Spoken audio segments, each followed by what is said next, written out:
ZEE5 ಇರುವಾಗ ನೀವು ನಿಮ್ಮ ನೆಚ್ಚಿನ ಶೋಗಳನ್ನ ಎಂದಿಗೂ ಮಿಸ್ ಮಾಡಿಕೊಳ್ಳುವುದಿಲ್ಲ. ಅದು ಸಂಪೂರ್ಣ ಉಚಿತವಾಗಿ.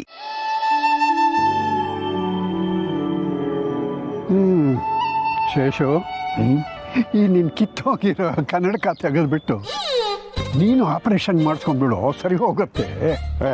ಸುಮ್ಮನೆ ಇರೋದತ್ತಣ, ನನಗೆ ಆಪರೇಷನ್ ಅಂದರೆ ತುಂಬ ಭಯ. ಹಾಗಂದ್ರೆ ಹೇಗೆ? ಎಲ್ಲದಕ್ಕೂ ರೆಡಿ ಇರಬೇಕು. ನೋಡಿಮ್ಮ, ನಿಮ್ಮ ಒಂದು ಕಣ್ಣು ಪರವಾಗಿಲ್ಲ, ಆದರೆ ಬಲ್ಗಣ್ಣು ಚಿಕಿತ್ಸೆ ಆಗಲೇಬೇಕು, ಸರ್ಜರಿ ಮಾಡಿಸ್ಲೇಬೇಕು. ಅಯ್ಯೋ, ಮಾಡಿಸ್ಲಿಲ್ಲ ಅಂದರೆ ನಾ ಪೂರ್ತಿ ಕುರುಡಿ ಆಗೋಗ್ತೀನಾ? ಚಾನ್ಸಸ್ ಇದೆ ಅಮ್ಮ. ಅಯ್ಯೋ ದೇವ್ರೆ, ನಾನೇನು ಮಾಡಲಿ ಈಗ? ನೀವು ಆದಷ್ಟು ಬೇಗ ಸರ್ಜರಿ ಮಾಡಿಸ್ಕೊಬೇಕು. ಅಂದಹಾಗೆ ಈ ವಾರದಲ್ಲಿ ನಮ್ಮ ಸಂಸ್ಥೆ ಕಡೆಯಿಂದ 100 ಜನಕ್ಕೆ ಫ್ರೀ ಸರ್ಜರಿ ಕ್ಯಾಂಪ್ ಮಾಡ್ತಾ ಇದ್ದೀವಿ. ನೀವು ಯಾಕೆ ಸರ್ಜರಿ ಮಾಡಿಸ್ಕೊಬಾರ್ದು? ಅಲ್ಲ, ತೊಂದರೆ ಆಗಲ್ಲ ತಾನೇ? ಏನೂ ತೊಂದರೆ ಆಗಲ್ಲ ಅಮ್ಮ. ನಾವು ಪ್ರತಿ ವರ್ಷ ಈ ಟೈಮಲ್ಲಿ ಫ್ರೀ ಸರ್ಜರಿ ಮಾಡ್ತೀವಿ. ಮತ್ತು ಮಾಡಿರೋ ಪ್ರತಿಯೊಂದು ಸರ್ಜರಿನೂ ಯಾವುದೇ ಥರ ಫೇಲ್ ಆಗಿಲ್ಲ. ನೀವೇನು ಟೆನ್ಷನ್ ತಗೊಳ್ಬೇಡಿ. ಡಾಕ್ಟ್ರೇ ಹೇಳ್ತಾ ಇದ್ದಾರಲ್ಲ, ಮಾಡಿಸ್ಕೋ. ಹಾಗೆ ಬಿಟ್ರೆ ಏನಾದ್ರು ಸಮಸ್ಯೆ ಆಗುತ್ತೆ ಅಂತ ಬೇರೆ ಹೇಳ್ತಿದ್ದಾರೆ.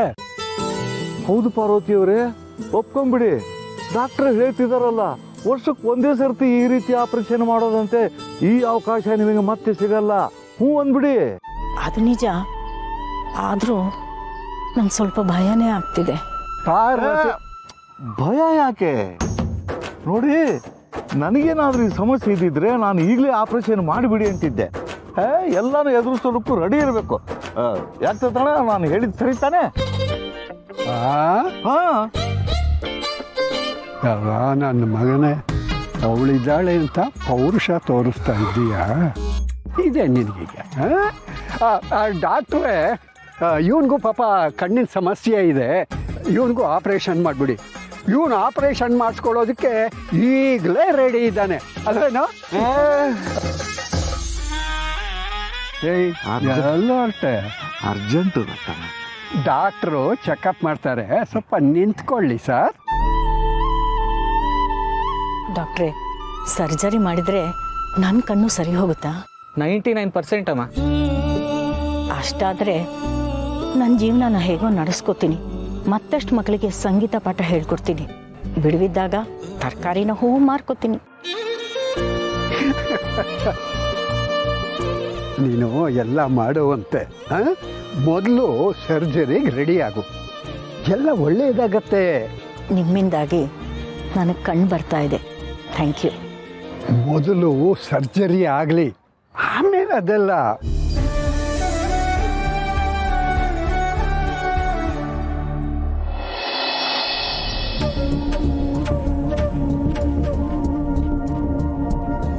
ದೀಪಿಕಾ, ಬೇಜಾರಾಯ್ತಾ? ಬೇಜಾರಾ? ಯಾಕೆ?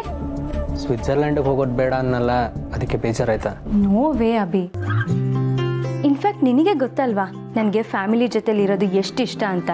ಅದು ಅಲ್ಲದೆ ನಿನಗೂ ಫ್ಯಾಮಿಲಿ ಜೊತೆಲಿ ಇರಬೇಕು ಅಂತ ಅನ್ಸುತ್ತೆ ಅಲ್ವಾ? Thank you so much Deepika, so sweet of you. ಹೌದು, ಪ್ರತಿ ಸಲ ನಿನ್ನ ಬರ್ಡೇಗೆ ಮನೆಯವರಿಂದ ಏನು ಗಿಫ್ಟ್ ಕೇಳ್ತೀಯಾ? ಕೇಳಿ ತಗೊಳೋದನ್ನೇ ಅದ್ರ ಗಿಫ್ಟ್ ಅಂತಾರ ದೀಪಿಕಾ? ನಾನೇನು ಕೇಳಲ್ಲ, ಯೂಶಲಿ ಅವರೇ ಏನಾದ್ರು ಚೆನ್ನಾಗಿರೋ ಗಿಫ್ಟ್ ಕೊಡ್ತಾರೆ. ಓ ಓಕೆ. ಆದರೆ ಈ ಸಲ ನೀನು ನನಗೋಸ್ಕರ ನೀನೇ ಬಾಯ್ ಬಿಟ್ಟು ಒಂದು ಗಿಫ್ಟ್ ಕೇಳಬೇಕು. ವಾಟ್? ಏನು ಹೇಳ್ತಿದ್ದೆ ದೀಪಿಕಾ? ಎಸ್ ಅಭಿ. ಏನು ಗಿಫ್ಟು? ನಂದಿಗಿರಿಲಿರೋ ಸುಮತಿ ಎಸ್ಟೇಟ್.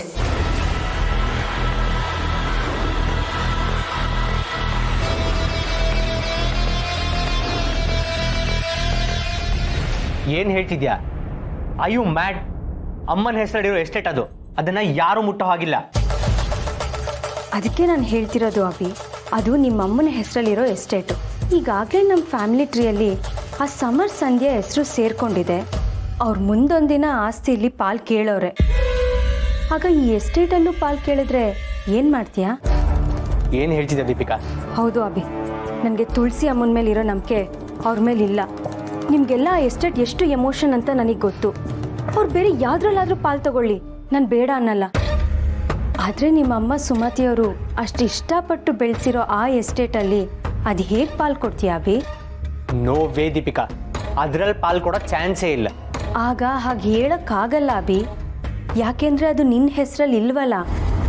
ಅದಕ್ಕೆ ಹೇಳ್ತಿದ್ದೀನಿ, ಇದು ಒಂದನ್ನು ನಿನ್ನ ಹೆಸರಿಗೆ ಮಾಡಿಸ್ಕೊ. ಆಗ ಇದು ಸಂಧ್ಯಾ ಸಮರ್ಥ ಪಾಲಾಗೋದನ್ನ ಖಂಡಿತ ತಪ್ಪಿಸ್ಬೋದು.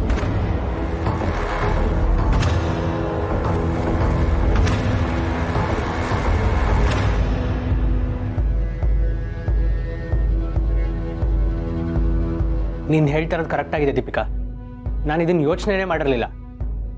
ಅಮ್ಮನ ಎಸ್ಟೇಟ್ನ ಬೇರೆ ಯಾರು ಪಾಲಾಗೋದಕ್ಕೂ ನಾನು ಬಿಡಲ್ಲ.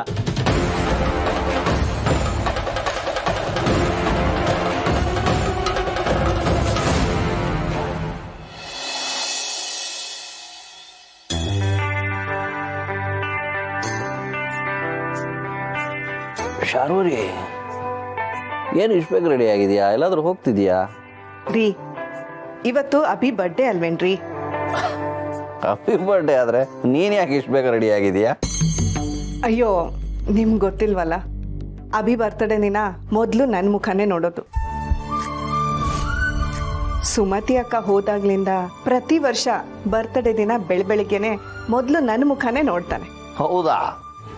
ಹೌದು. ಅಲ್ಲಿವರೆಗೂ ಅವನು ಬೇರೆ ಏನು ಕೆಲಸನೂ ಮಾಡಲ್ಲ.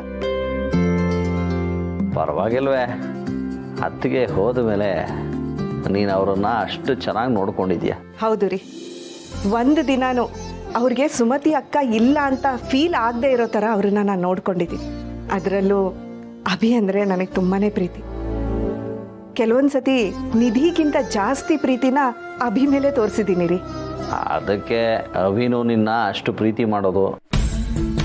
ಇಷ್ಟು ದಿನ ಹಾಗೆ ಪ್ರೀತಿ ಮಾಡ್ತಿದ್ದ, ಆದರೆ ಇನ್ಮೇಲೇನೋ ಗೊತ್ತಿಲ್ಲ. ಯಾಕೆ ಹಾಗೆ ಹೇಳ್ತಿದ್ಯಾ?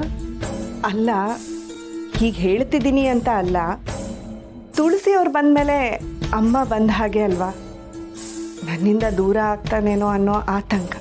ಹಾಗೇನೂ ಆಗಲ್ಲ. ಅವತ್ತು ಆಕ್ಸಿಡೆಂಟ್ ಆದ ಬೆಳಗ್ಗೆ ನಂದಗಿರಿ ಎಸ್ಟೇಟಲ್ಲಿ ಅವನು ನಿನ್ನ ಮಡ್ಲಲ್ಲೇ ಮಲ್ಕೊಂಡಿದ್ದ ಅಲ್ವಾ? ಆ ವಿಷಯ ಇವ್ರಿಗೆ ಯಾಕೆ ನೆನಪಿದೆ?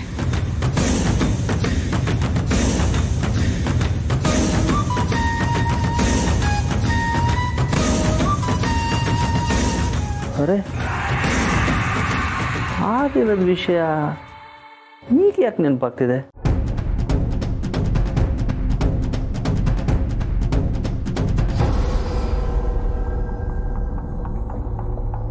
ಶಾರ್ವರಿ, ನೀನು ಯಾಕೆ ಭಯ ಪಡ್ತಾ ಇದೀಯಾ? ಅದು ನೀವು ಇದೇ ವಿಷಯನ ನೆನೆಸ್ಕೊಂಡು ಅವತ್ತು ಮೂರ್ಛೆ ಹೋಗಿದ್ರಲ್ಲ, ಅದು ಮತ್ತೆ ರಿಪೀಟ್ ಆಗಬಾರ್ದು ರೀ. ಅದನ್ನೆಲ್ಲ ಮನಸ್ಸಿಂದ ತೆಗೆದಾಕಿ ಇವತ್ತಿನ ಖುಷಿನ ಎಂಜಾಯ್ ಮಾಡಿ. ಅಪ್ಪಣೆ.